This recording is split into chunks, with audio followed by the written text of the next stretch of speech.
all the mandatory evacuations, the fact that it's going to have record storm surge once Milton hits. Now, there's still people that are planning to ride out the storm. My next guest is one of them. He actually lives in Tampa. He's lived there for 30 years, and he doesn't want to go. Glenn Prier, thanks for joining us. I guess my first question is, Glenn, just in light of everything we've been talking about, the fact that this is a historic storm and there are all these evacuations and everyone from the president to your governor down to all these leaders within emergency services are telling folks like you to get the heck out of Dodge. Why are you staying?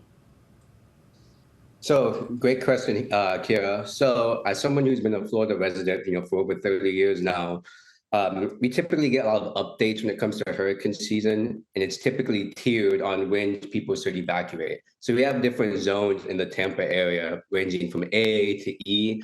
Currently, I'm on the cusp of E, right almost on the outside in the neighborhood I live in.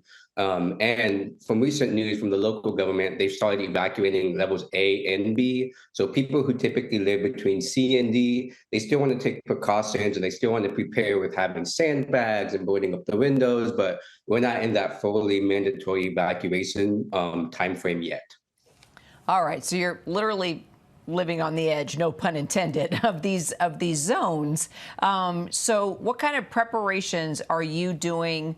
Are your neighbors doing? Have you guys all talked about when you think, you guys should, leave town? Absolutely. So, for example, my parents, they live more towards the Bayshore area, which is definitely in high zoning level B. So they were really, taking the time to make plans to move out just for a little bit. But with me in my neighborhood, we're taking the precautions. A lot of my neighbors have started boarding up the windows, putting up sandbags in front of their sliding glass doors and in front of their garage doors, just to make sure we don't have a lot of flooding, which is typical, mostly more in the downtown regional area than where we live. But yeah, those are some of the major ways we're trying to stay prepared. A lot of people were taking pictures of their roofs and taking pictures of their yard just to make sure that they can properly prepare in case there is damage. They can quickly contact their insurance companies as well. And it's just been a couple weeks since Helene. How did that hurricane impact you, if at all? Sure. So the biggest way I was impacted by Hurricane Helene was, honestly, I'm a school teacher. So when you're a school teacher, it's kind of hard to prepare, what's going to happen with natural disasters and hurricanes. And sometimes the students are just as upset or as confused as some of the teachers and the local government. So that kind of causes a little bit of, I would say, questioning what's going to happen, where we're going to go from here, when is school going to start back up, do we have mandatory evacuation routes, just different concepts like that. That was the biggest hurdle that I had to face. Like I said, I'm in zone E, so the storm wasn't really too effective for me, except for just picking up my local debris. All right, question. I know you're a civics teacher, right? What grade do you teach? Sure thing. I teach 7th grade middle school, so right in the middle. Oh my gosh, you are right in the middle. So I'm curious, a big part of this story has been the politics of the storm and just kind of the nastiness that's been going on. We've got the Trump and Kamala Harris and Governor DeSantis.